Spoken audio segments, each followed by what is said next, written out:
Hi, everyone, and welcome to Staff Picks, a WPL program where library staff from across the system get together to share our love of reading with you. We want to start today by acknowledging that Winnipeg is on Treaty 1 territory, the home and traditional lands of the Anishinaabe, the Innu, and Dakota peoples, and in the national homeland of the Red River Métis. Our drinking water comes from Shoal Lake 40 First Nation in Treaty 3 territory. Thank you for being with us today. Each one of our staff picks programs has a theme, and we pick books that we've read and enjoyed to share with you. Today's theme is poetry because April is Poetry Month. Woohoo! Every book that we feature is available in the collection and sometimes in multiple formats and languages. And the books in every episode will be listed in the description below on our YouTube channel and also in the info guide you can refer back to. The link is it'll be there. You'll see it. You'll find it. It's going to be great. So how does this work? Do I eventually stop talking and let these other faces do it? Yes, I do. I promise.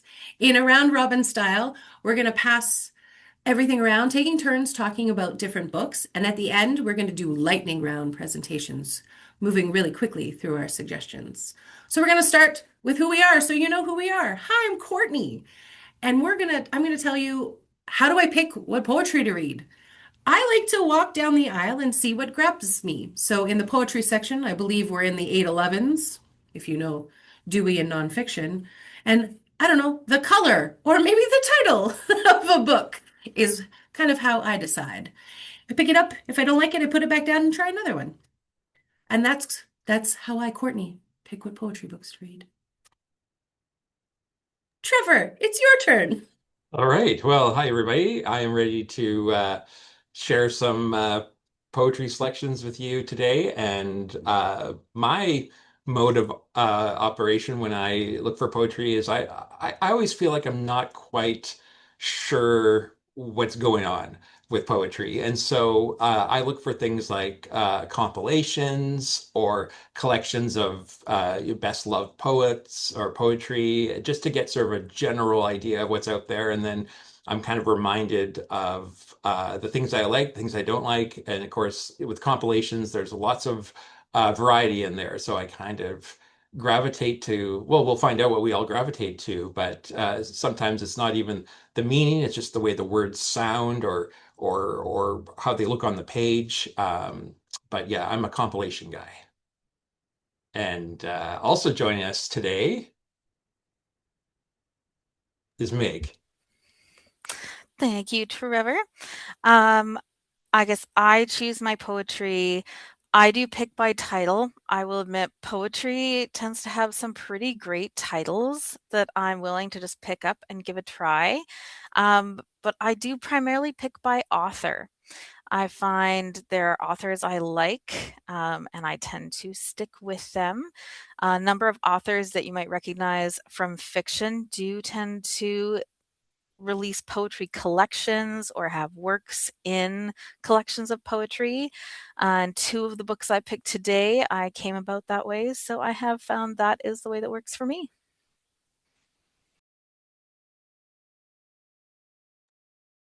See, you can do it a lot of different ways because really poetry is about learning how somebody else thinks, right? Like it's how they feel, how they interpret the world. So if you don't resonate with them, maybe that's just not the voice for you, right? Okay, it's my turn. It's my first pick. And the title on this one's a good one. It's Pole Dancing to Gospel Hymns by Andrea Gibson. This is Andrea Gibson's first collection of poetry.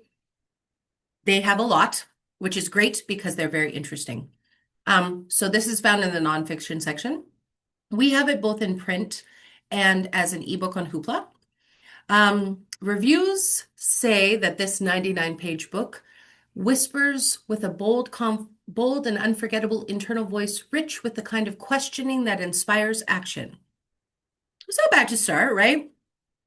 So Andrea Gibson was a non-binary spoken word poet and activist that focused their work around gender norms, politics, social justice, to us LGBTQIA plus topics, life and mortality, because Gibson passed away in July 2025 after a difficult cancer journey. So you may have heard of them. even if you're not like super into poetry, there was an Academy Award nominated documentary about them that just came out called Come See Me in the Good Light.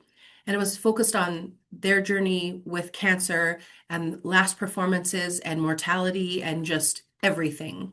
So I found it to be it's kind of how I came to their poetry. I wanted to watch the film. And then do what I do with things. And I was like, oh, and now I want to read every book and see everything and watch the videos because their spoken word really changes how they write the poetry. They were talking in the film about how they want a sound and they want a word to make a sound. So it's not always about the word and the cadence. They have the cadence and then they find the word. So it's a little different than how some other poets do things. I found it really interesting. Um, you get more about Andrea as a person, which helps you understand how they write and what they're interested in. The slam poetry of it all, there's a cadence you can tell, like I said, with the sounds. So hearing them narrate the poems it really just makes it a whole experience. Slam poetry is kind of just a, a different way to experience things.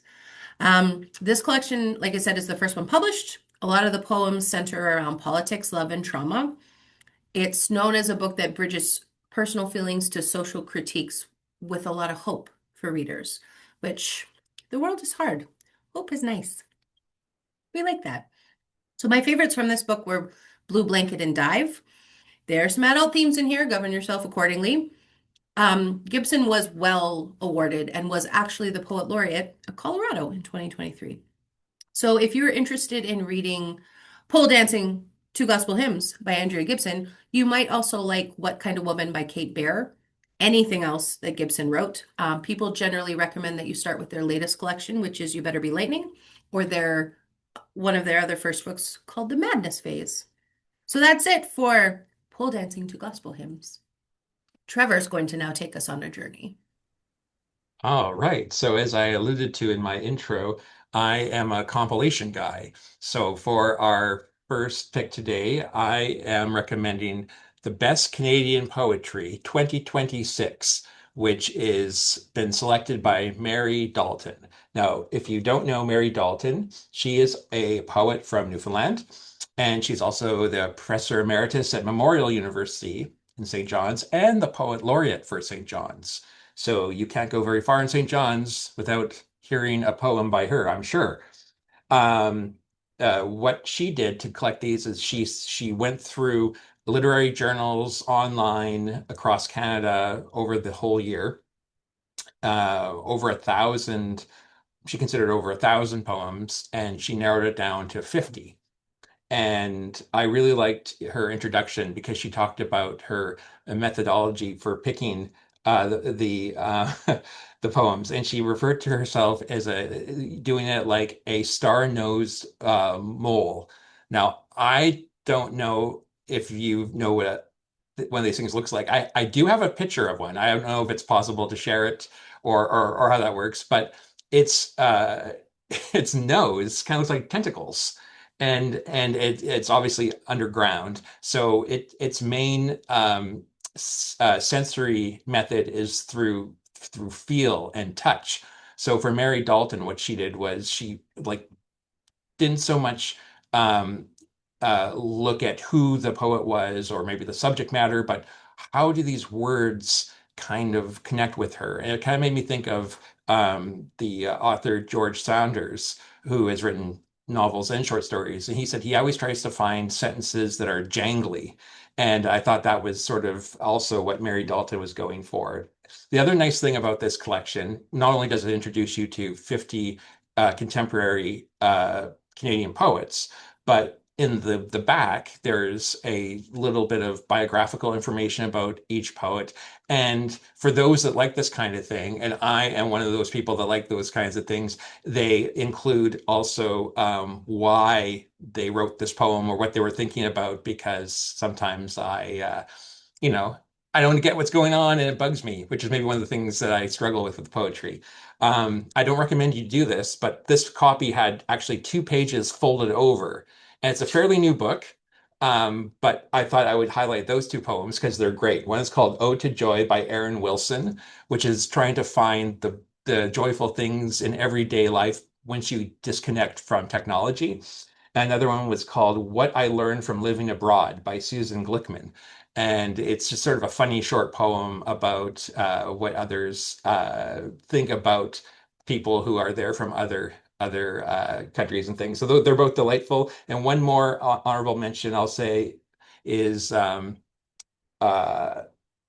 one that's called To the Border Agent Who Confiscated My Book of Poetry by Nicholas Bradley. And it's all about what he hopes that this border agent does with this book of poetry. He hopes that he finds it enlightening. And so that's my first pick, I think. And I will just send it on over to Meg while I mute myself. Like those are some good picks that really makes me want to give that a read. Good choice, Trevor. My first pick is Burning Sugar by Cicely Bell Blaine. This is a collection of poems. It's about 100 pages, and we have this title as an ebook through Libby or Hoopla. So it's an opportunity to get to know our digital collections, and it is well worth it. The author, Cicely Bell Blaine, is a powerhouse figure if you don't know them.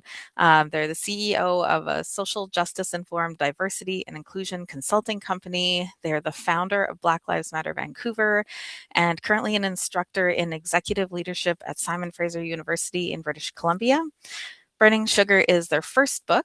They've also contributed works to anthologies such as Queer Little Nightmares, and I hope we see much more from them because I really enjoyed this collection. Basically, Burning Sugar is this wonderfully well-written collection of poems inviting us into Cicely's life as a Black, non-binary individual living in the predominantly colonial culture that is North America. So the book opens with a collection of poems focusing on specific places, including Manitoba and many Canadian locations, and explores the author's experiences in those places. Other poems focus on people, experiences, and it really brings you into the author's life, their activism, just their experiences. Like it really lets you kind of walk with them and brings you into the racism and prejudice they navigate in their life. So it is one of those collections that uses poetry to hit hard truths in a beautiful way, that kind of juxtaposition there. And there were a few moments when I was challenged to sit with my own discomfort, particularly in the poems that talked about place, because they talked about a few of my favorite cities where I've had great experiences, and clearly Cicely has not. There were also a number of poems about experiences in public places that I found so evocative and relatable that it felt like I was sharing a moment with the author, even though like we were coming to those moments from different perspectives and different points of life. They really speak to like empathy and the shared experience of being human. So to kind of sum up everything, I found this description that I felt really summed it up perfectly. And it states, Cicely's poems demonstrate how the world is both beautiful and cruel, a truth that inspires overwhelming anger and awe, all of which spills out onto the page to tell the story of a challenging, complex, nuanced, and joyful life. So I would recommend Burning Sugar by Cicely Bell Blaine. It's a collection of poems for readers who want to dive into someone's life and see how poetry can make raw truth truly beautiful. And I'll hand it back over to Courtney. Stop making my to be read pile longer, you two. Ah. So I have a solution for you, Trevor, for poems that require less interpretation, less, I don't want to say elitist because they're not all elitist, but some of the sagas can be a little so. Have you heard of Insta poetry? I haven't, but I'm all ears. It's a subgenre. We love a subgenre around here. So I didn't like I knew Insta poetry was a thing, but I didn't know like it had a name and a subgenre. So huzzah for that. My next pick is an Insta poet. So it's called A Bit Much by Lindsay Rush. This is her first collection in print form. Of course, it's a nonfiction, so we have it in print and the audiobook on Hoopla. She reads it herself, so I was listening to that, which is great. It's a little bit longer because Insta poetry is generally there's a lot of white space. It's minimalist. It often has to do with emotional, social issues, and some professionals look down on it because they think it's the lower art form. However, it's an accessible mode for a ton of people. You may have heard of Lindsay as Mary Oliver's drunk cousin. That's her handle on Instagram, and she is viral. She's actually incredibly popular. She went viral in 2022 when she just started posting things, and then boom. So, sorry, folks, Insta Poetry's here to stay, and there's lots of them, and I'm kind of a big fan. So, uh, in this book, in the introduction, Lindsay says, "Humor is the truth having fun. My poems are for people who didn't know they liked poetry, and for anyone who thinks it would be cool if a deep life could also make them laugh." Sign like, of course, I follow her on Instagram, and I like her poetry. Um, it's democratizing poetry, right? It's not that it lacks depth; it's just making it accessible to more people, and we love that. Um, it's called a bit much because she says her friends call her a bit much. And I think many women in the world, myself included, have been called at one time or another a bit much. So she's kind of poking fun at the whole patriarchal system and making a space for people, which we love.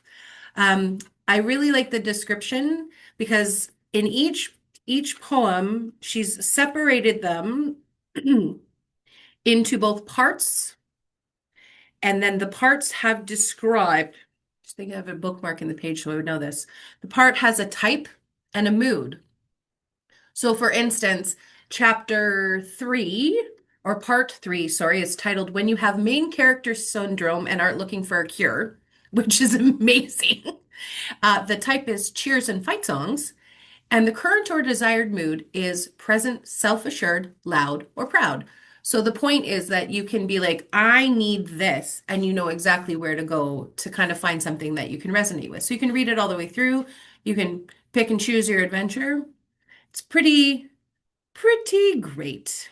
Um, yeah. My favorites from this is, of course, the one entitled She's a Bit Much, which starts saying, you mean like the bonus fry in the bottom of the bag?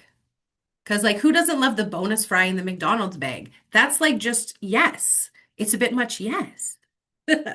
And we're not getting any younger, woman. Those were two very good poems that I liked. Other Insta poets that you may have heard about are Ruby Kaur, Atticus R.M. Drake, Amanda Lovelace, and my favorite, who I'll be mentioning once again for probably the third time in this program, Nikita Gill. I'm a big fan. So yeah, a bit much. You can listen to it or read it and tell me what you think. Back to you, Trevor. That is excellent. I love a good subgenre, and I think Insta poetry is going to be something I want to check out. Another thing that is a bit much, even more than a French fry, is when you get a single onion ring in French fries, and that is extremely troubling when you are at a place that doesn't offer onion rings. I don't know if that's ever happened to you, but that has happened to me at least once, and I'm not sure where that onion ring came from, but you know what? I ate it. I like it when Um, they have frings and you can have both and you don't yeah, have to choose. yeah, exactly. Then everything is a bit much in the best way possible. But nobody here came here to hear about onion rings, did they? They came here to hear about poetry. And Okay. so my next pick is actually not a book of poetry, but it is another subgenre. It's something that the kids like to call a stealth memoir. And of course, I'm talking about a poet by the name of Dennis Lee. Heard of him? I think most children growing up in the 70s, 80s, and 90s will have heard of Alligator Pie, uh, Jelly Belly, and a bunch of other things. So this book that I'm going to recommend is called Wrestling with Cadence. And what it actually is, it's a reworking or a remix of an older book of his.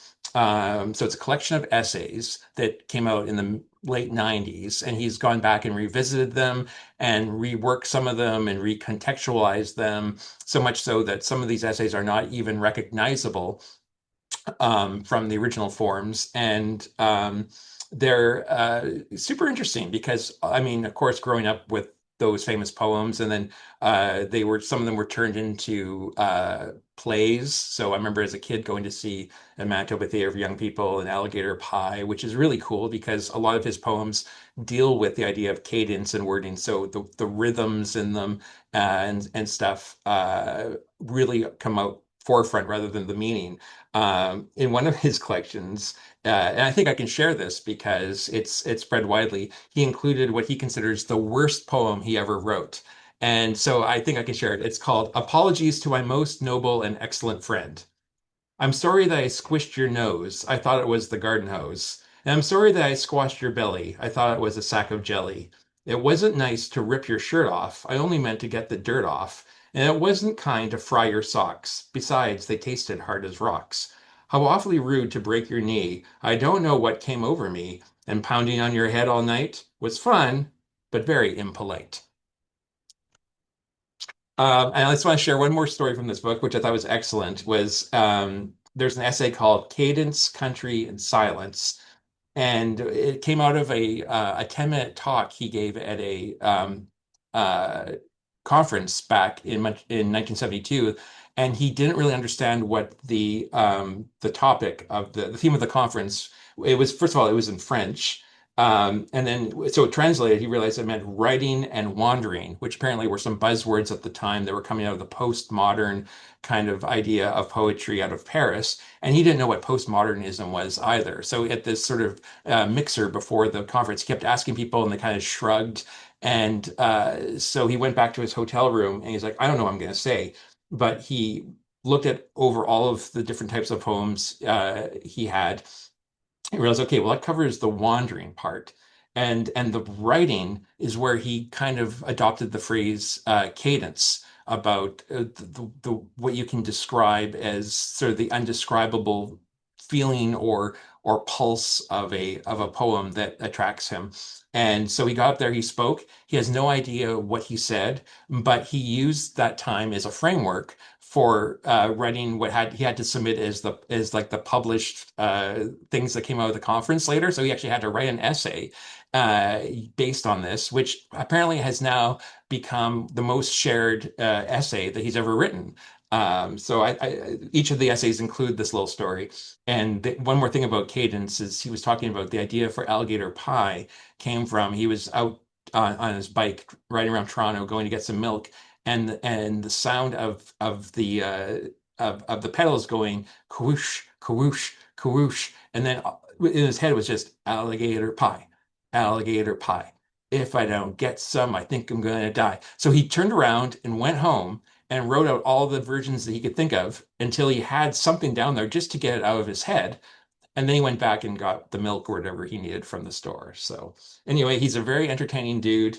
And I only touched on some of the really interesting things. He wrote songs for Fraggle Rock, for heaven's sakes.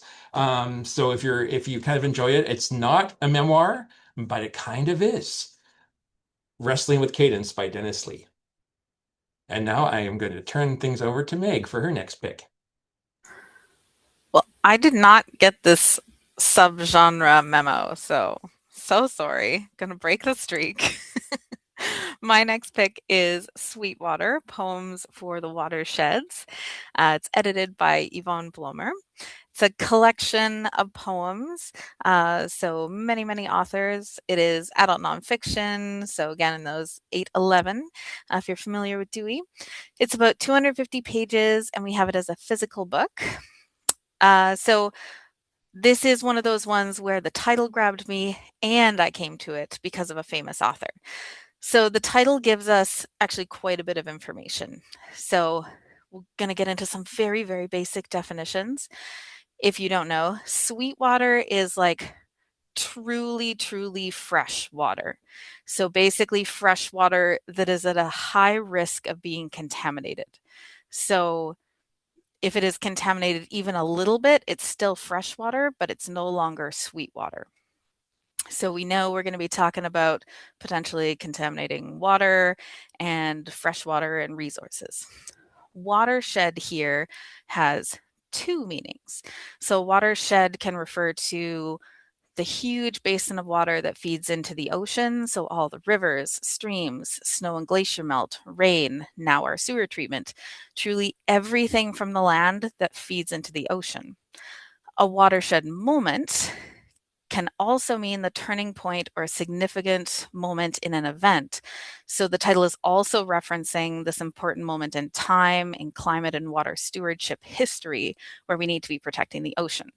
So the title is giving us a lot of information about this collection of poems. It's going to be about the importance of water and how water connects and supports everything.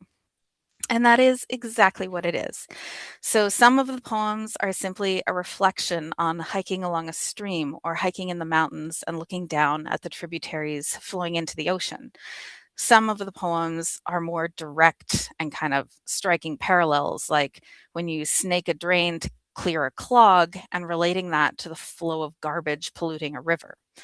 There are poems that speak to traditional beliefs and stories of the waters, the lakes and the rivers of Turtle Island.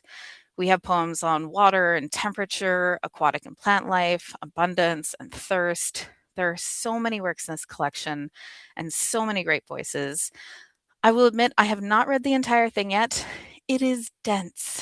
I found it's one of those collections where I would read a few, put it down, come back to it.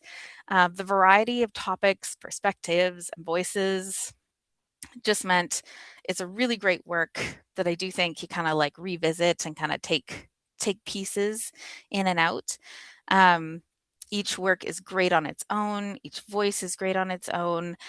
And you can come in, there are a lot of recognizable authors here, which is how I came to it. So I came across this collection because it has the poem Water is Life or Death by Dennis Saddleman, who is a poet, residential school survivor, and word warrior from Nicola Valley in the West. If you aren't familiar, he's most known for his poem Monster, about his experience in residential schools as a child and going back to the Kamloops Residential School as an adult. It was very striking. He's read it aloud. You can find it online. It's quite incredible. So his writing is very, very powerful. He really brings you beside him. It is challenging, but also inspiring. He always brings this kind of challenge and inspirational combo, and that's exactly what he does here. So the poem Water is Life or Death in this collection is so powerful because it's about his experience coming to love water when he has always feared it because he almost drowned when he was young. And I wasn't expecting a poem like that to be in this collection. So right from the first line, there's almost this palpable fear that grips you. And then he leads you through how he overcame the fear and came to trust water and truly know and love the sacred water. So it's a wonderful poem and a great part of this collection. And I would recommend Sweetwater for anyone who wants a collection of many different voices and perspectives, or if you want an environmental perspective for Poetry Month. And I'll hand it over to you, Courtney. I love them when you can percolate on them. Sometimes you just need more time, and then alligator pie sticks with you, or the one you just mentioned, because that sounds amazing. Like that sounds like you said, like you go with the person. I'm going to break the rules now. You two already highlighted books that had 50 people in them, so I'm going to highlight two books at once. Ha ha! Sorry, I had to do it.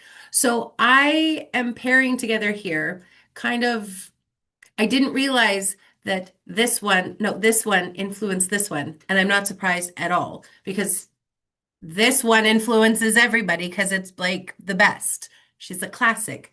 She is Maya Angelou, and they are her collected poems. Teenage Courtney loves her.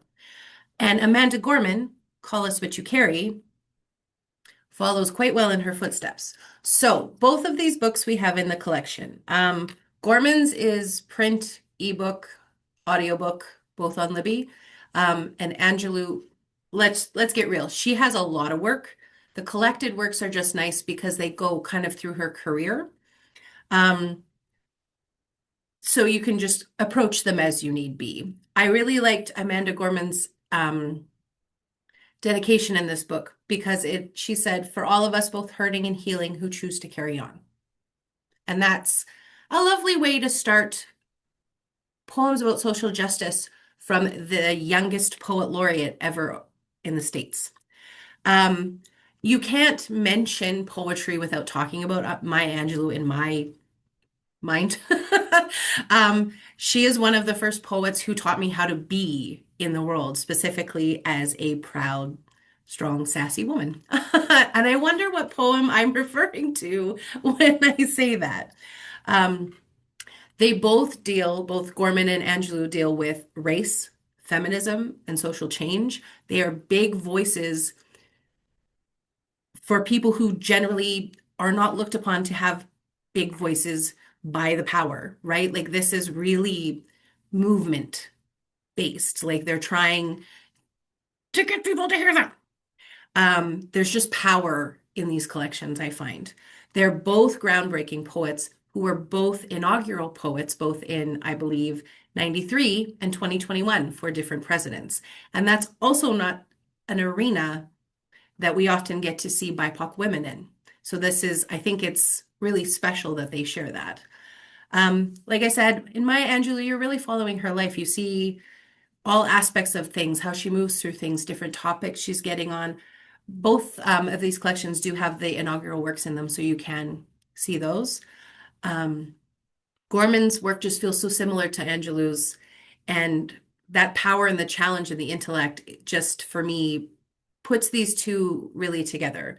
So from Amanda Gorman's book, I really enjoyed her poems Life and Surviving. Maya Angelou, Still I Rise, Phenomenal Woman, and then I could just keep going, so I'm going to make myself stop. But if you are looking for more honorable mentions, read more of their work because these books you hug and take with you forever and just revisit. I don't know, it's been a long time since I was a teenager. I'm still reading this. That says something. Okay, Trevor, I'm done breaking the rules. It's your turn again. Well, that's one of the things I like about the staff picks programs is that we sometimes like there's a kind of a serendipity in the picks. So following up on the ones that you suggested kind of lead in nicely to my next pick. I'm talking about a American poet named Danez Smith. They are a part of the LGBTQ community from Minneapolis. And struggled with reading until their third grade teacher showed them that if you learn to read, then you could look at all these awesome video game magazines, which was the thing that they needed to kind of kickstart. We all need something, right? We all have that first book that's like, what's the thing that starts the fire? So for Dennis Smith, it was probably Nintendo Power or something. But um, what I want to talk about is just their style of poetry. It's been described as nervy, surprising, morally urgent, and they have three collections of poems out right now. And so the one I want to talk about is the most recent one that came out in 2024, and it's called Bluff. And it was written, this collection of poetry were written in the wake of the George Floyd killing in 2020. And so, I mean, we don't have to think back that far to remember Minneapolis, shortly into COVID, the George Floyd killing, the protests, what happened to that city. And even this past winter, uh, Minneapolis, again, a flashpoint for violence and so a real need for social justice and for a poet's point of view to speak out on it. I should say this is my most political pick of the day. Um, Dennis Smith also hosts a poetry podcast called VS with another poet, Franny Choi, and that's part of the Poetry Foundation, which is an institute that is based in Chicago. So I'm just going to read sort of snippets from a couple of his poems, and also just show you one of their poems because sometimes seeing it on the page uh, says more than saying it out loud. So this one, I'm going to read a snippet on the back, and this is directly related to George Floyd. It's called Love Poem. During the doomed interludes between hope, I try to remember children exist. In the bled event of the present tense, I remember these men were children. Should I worship tomorrow if tomorrow is the one who turns children into patriots? So there's a bit more to it, but it's a very powerful poem. And another one that I really loved, and it really kind of set things off. It's the very first one in the collection called Anti-Poetica. And what it is it's talking about how, well, about how there's no poetry isn't going to save you. So he said, there's no poem greater than feeding someone. There's no poem wiser than kindness. There's no poem more important than being good to children. There is no poem outside love's violent potential for cruelty, and so on and so on. And then towards the end, it says, there is no poem with a key to the locks, no poem to free you. And it just is kind of, again, the imagery in there is great. Uh, they also really play with space and stuff. So, for example, in this poem, there's lots of words and lines. And another one that's called, let me just get the name of it here. Oh yeah, On Knowledge. It does a really cool job of words inside boxes and then uh, outside boxes and black and white. It keeps kind of going. And I'll tell you what, I can't maybe read these because there's very vulgar words involved. So I would leave up to you to read. Thankfully, I can't read. But yeah, so anyway, very interesting poet, very interesting person. Dana Smith. Uh, I felt like it was a nice counterpoint to your picks, Courtney. So that's what I have to say about that one. Bluff by Dana Smith. And now it's over to you, Meg. Again, I didn't quite get the memo. Burning Sugar would have been a nice follow-up to that. I already talked about it, but just shout out again. Burning Sugar by Cicely Bell Blaine would have been a nice follow-up. But instead, we are taking a drastic mood shift to Words Apart by Amy Lucido. It is a juvenile fiction, so we're moving over to kids' books now. It is 380 pages, so pretty sizable book for children. We have this as a physical book in the collection, and it is the sweetest book. It's about sisters, Maddie and Olive, or Ollie. They love each other so much and spend all their time together. They are in sixth grade, though Maddie is a year older, but things are starting to change in their life, as happens at that age. The focus of the book is communication, specifically how to communicate with someone who communicates differently than you, which all of us can relate to, no matter your age. So, as ever with a kid's book, I suggest this to readers of all ages. So, the plot line. Ollie has developed her first crush, OMG. She has a crush on a boy named Max. She thinks he's pretty nice, but she doesn't realize that he is friends with the kids who bully Maddie. So Maddie is worried about her sister, but she's not really going about it the right way. Maddie is really struggling in school. She's already been held back a grade, and everyone compares her to her sister Ollie, who is very good at school. No one seems to understand how difficult school is for Maddie, and it's really affecting her self image. On top of all of this, their dad moves away for a new job and only comes home on weekends. So their mom's starting to struggle. And then there are signs that something's kind of up with their dad. So it feels like their family is coming apart. So the plot is quite relatable for daily life for modern preteens and teens, kind of messy stuff going on. What really makes this book stand out, though, is how it's written. The focus of the book is that Maddie and Ollie are having trouble communicating about all of this because Maddie thinks in pictures and Ollie thinks in words. So all of Maddie's perspective is told in comic panels and drawings and doodles, and all of Ollie's perspective is told through poetry and word puzzles. In particular, when Ollie is trying, like struggling to get Maddie to understand something, there are often these kind of like fill in the blanks because she's struggling to get Maddie to understand. And you can literally see that it's like not getting through. So the book's at least half poetry, so it can sneak in for Poetry Month. And I've never really seen poetry used that way, so it made it a really fun read. And the combination really provided depth to the story. So, for example, we see Maddie struggling in school through these comic panels and a flashback of the day it was decided that Maddie should repeat a grade. And then that's immediately followed up by Ollie's poem titled Stupid. And Ollie is reflecting on the fact that once upon a time, someone called Maddie stupid. And that's not true. But words don't need to be true to be sticky, as she refers to it. And that word has stuck to Maddie, and Ollie can see that it's not valid, but Maddie's let it become her personal definition. So the combination of seeing, like literally seeing Maddie's perspective in comic panels and reading Ollie's reflection just adds this lovely, impactful depth to the story. So the book overall is a great experience to read as you kind of come in and out of these poems and pictures and puzzles, and makes it a great, unique option for Poetry Month. And I'll hand it over to you, Courtney.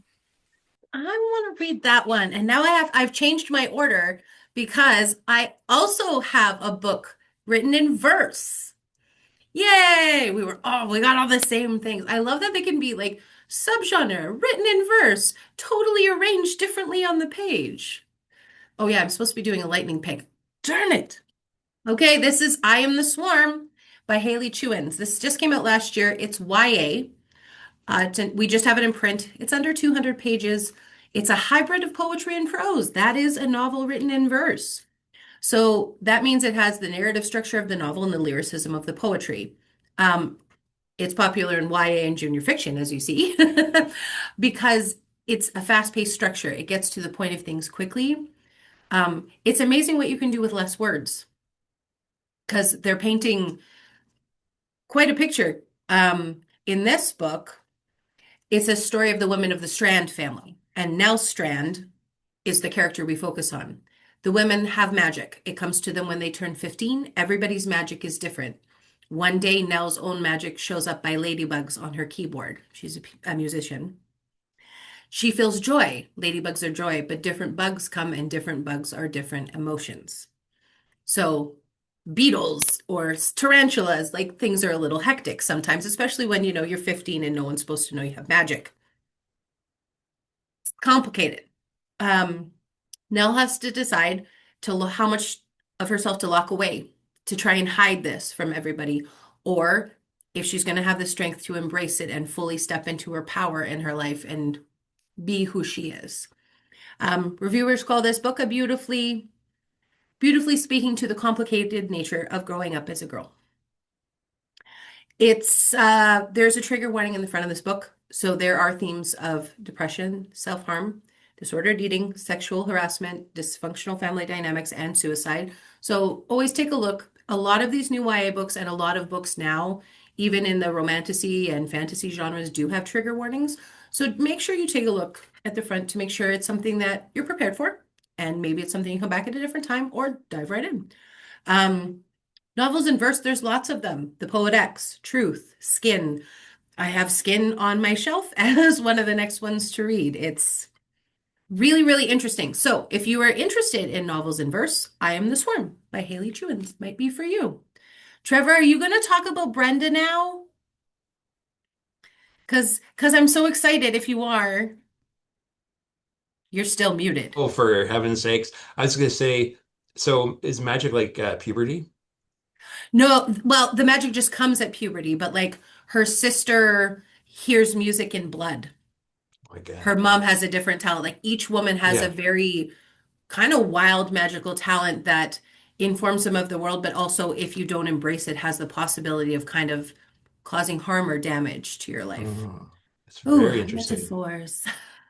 Yeah. No, yes. And so yes, this is a lightning round again. What am I doing I talking know about the it's previous book when it's a lightning round? Yes, I am going to talk about Brenda I know Brenda. Schmidt. I love her so much. Well, She's and such a great poet. Okay, amazing. Okay, so I'm going to try to be as concise as possible. I'll pretend that I've just got into an elevator with the two of you, and I want to tell you about this book. So, Brenda Schmidt is a Saskatchewan poet, and Ariel Gordon is a Winnipeg-based poet and also Winnipeg Public Library's a writer in residence who's wrapping up her term. So, this book I'm recommending is by the two of them called Sightseeing.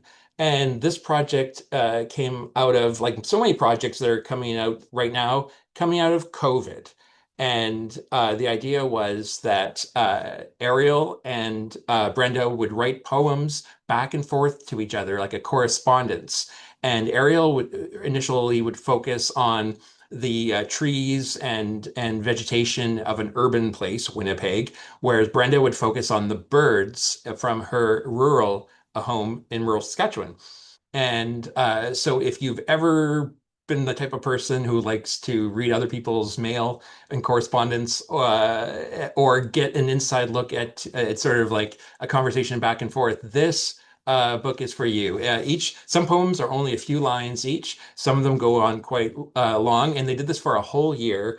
And I'll just quote this one quote from Ariel saying that sightseeing is usually something you do when traveling, but with travel no longer an option, I wondered if sightseeing was something you could do while sheltering in place. So there's so many beautiful little sort of lines. Like there's one part where Ariel is walking through an area that has been sort of it used to be trees, but they were clear cut because they were going to affect with the overhead power lines. So this line was, "It smelled glorious. It felt awful." And yes, I mean, what else can I say about this book? It was one of CBC's best book selections in 2023. And yeah, I mean, there's nothing fancy on the page. There's no fancy layouts and anything. But the other cool thing is that Brenda's poems are in italics, where Ariel's are in just regular fonts. So they don't actually have their name on each of them. So after a while, you're like, okay, who's writing now? And then what's cool is as you get through the book, that is less and less important because the poems kind of pick up where the last one left off, and it is really like a conversation. So if you're looking for an interesting sort of experiment, if you will, in creativity, I really, really loved Sightseeing. And now over to Meg. That sounds lovely. Okay, mine is also about creativity, but quite different. It is You're a Poet, Ways to Start Writing Poems, written by Sean Taylor, illustrated by Sam Usher. It is obviously a children's book again.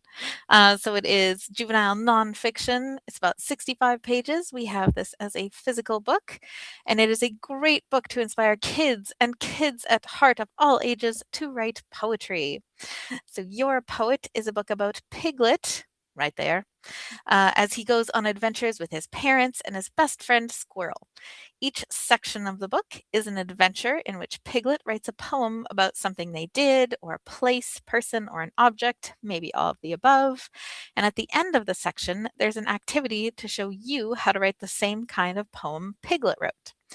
The activities get more complex as we move through the book. So, for example, in the first story, Piglet says his first poem is about splashing through a puddle and then going down the path and this kind of thing. They're quite simple.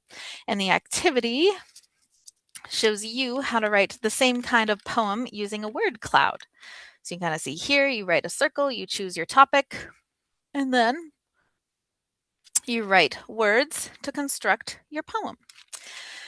By the end of the book, the stories and activities are exploring more complex ideas like identity and relationships with your families and friends. So the stories are still fun and show the characters, specifically Piglet, as he writes poems inspired by his daily life, just simple things that we all do.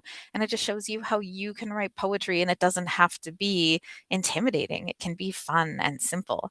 The activities are easy, they're clear and broken down into understandable steps to get anybody and everybody writing poetry. And I really, really loved it. Over to you, Courtney. Yay! Okay, lightning. How many times have I mentioned Nikita Gill? A few. There's a reason. Also came out of COVID. Also is an illustrator, so there's drawings in there. So, bam, there you go. This is called Where Hope Comes From, Poems of Resilience, Healing, and Light. Came out in 2021. It's about 160 pages, and her dedication is for you, who needs to believe again. Coming out of COVID? Yep, that's fair. It's not going to be the last time I talk about her, people. She speaks to me. I hear her. Um, Gail is known as an Insta poet. Um, she's speaking about current issues in a way that people understand. I think that's probably the most hard-hitting calling card from an Insta poet right now. Um, she also does playwriting and illustration and acting, and like she's a person of all trades, is what we'll say. There's quite a lot of a spectrum of writing styles. Her first published work was when she was 12. So she's had quite a storied career through this. It's pretty. I did not have a book of poems at 12. I was not that well versed.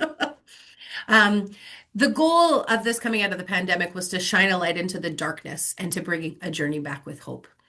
And that's exactly what I got from it. I think I had an e-galley when it first came out, and I remember reading it, and it was just like it felt like it helped ground you, remind you that it wasn't going to last forever, that there is a light at the end of the tunnel, that we're all in it together. And while there is some truly garbage fire things going on in the world, that we are a community. We are all humans working together, trying to find things that there is more good than bad. And sometimes you just need to have that shoved in your face to remember. And this is great for that. So I think this book is a really helpful tool to navigate difficulty with hope. From this book, I really loved From Everything Broken, Reasons to Live Through the Apocalypse, and How to Be Strong. Anything else by Gail would be what I'd recommend, but on Hoopla, we have some of her books in the collection, but there's a collection that she curated called Slam. You're going to want to hear this, which is all about slam poetry. So, Where Hope Comes From by Nikita Gill. And that's my last pick. Trevor, tell us more things. Amazing. It was as if I was reading your mind because my last pick is also a pandemic project. It's also a book that includes pictures and words. And it's also a book that I picked solely because of its title. And the title is Screaming Obscenities at the Sky by Christian McPherson, who is an Ottawa-based poet. And the description here was, what if Mad Magazine had an unholy love child with Salvador Dali? I don't even know how that would work because how can you have a child with a magazine? But I suppose if you did, this is what would be the result. So I'm very excited to hold this. One of McPherson's sort of inspirations was Ralph Steadman. If that name isn't familiar, he was an illustrator who was maybe most famously known for illustrating Hunter S. Thompson's books. So a lot of like ink blots and kind of sketches. So just to quickly give you an idea, it looks like you picked up somebody's like school book with a bunch of graffiti and whatever. And why would I pick that page? Of course, I do apologize. We'll edit that out. I mean, there's other, of We course, saw pictures. nothing. Yeah, Nothing was I don't seen. know. So what am I going to say about this?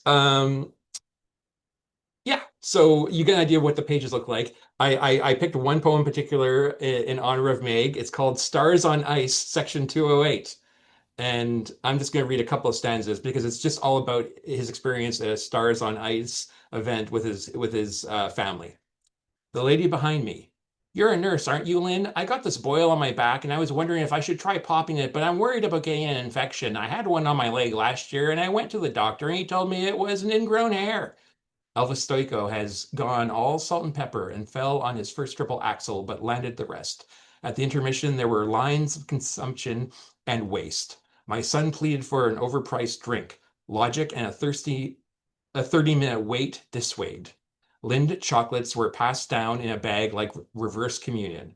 Tessa Virtue and Scott Moyer skated their gold medal performance. Tessa fell on an easy move, but the rest was great. The lady behind me at the end of the show, wasn't that just wonderful? So, and there's more. So that's not the whole poem. So don't get your worried about copyright, but there's more, and it goes on by that. So that's my pick, "Screaming Obscenities at the Sky" by Kristen McPherson. I'm done. Well, we know one of my picks is now going to be like one of the Tessa and Scott books that I adore so much. That is not my Stars on Ice experience, though they do fall. And Elvis Stoico is Salt and Pepper now. That is all accurate. My last pick, the author did mention it's a COVID project, but she didn't elaborate how. So this is also a COVID project, Finger Exercises for Poets by Doreen Locks. It is adult nonfiction, 200 pages. We have it as a physical book. I picked this kind of for the title, kind of because I wanted like get into like writing poetry book for grown-ups, and that was surprisingly difficult to find. So, if you play instruments, you know finger exercises are a form of practice to warm up and to strengthen and improve skills. And that is what this book speaks to. It's not necessarily about how to write a perfect finished poem, it's about writing exercises, getting pen to paper, creating the habit of writing, and improving creative writing skills. So each section focuses on a kind of writing, a type of poem, or a topic. The author speaks to her own experience as a writer, and she is an award-winning poet, and provides many examples of from other writers. So each section also includes multiple writing exercises, like at least one, usually multiple, and each varies. So sometimes it's asking you to like look around and write a poem about that, get out and go for a walk, rewrite some of the examples she's provided. An exercise might prompt you to consider a mundane object like a mug, or dive into your childhood, or write about your approach to a social or political stance. Again, the exercises and the topics are quite varied, which is one of the reasons I liked it and recommend giving this book a try. If a section or an exercise doesn't speak to you, try the next one or the next one and find something that does work for you. Overall, it's a great book to get you writing and reading poetry. And I realized as I was preparing my notes, it's basically the grown-up version of this. They're kind of the same. So if you want a grown-up version to immerse yourself in poetry and give writing a try for Poetry Month, Finger Exercises for Poets. Well, we've taught you how to read it, where to find it, how to write it. Resources abound. We have got everything in the collection. So we hope you enjoyed our program. Poetry Month. Yes, poetry is for everybody. Enjoy. If you liked it, we've got other episodes. Check them out on our channel. Thank you for watching, and we hope we'll see you again next time. Bye.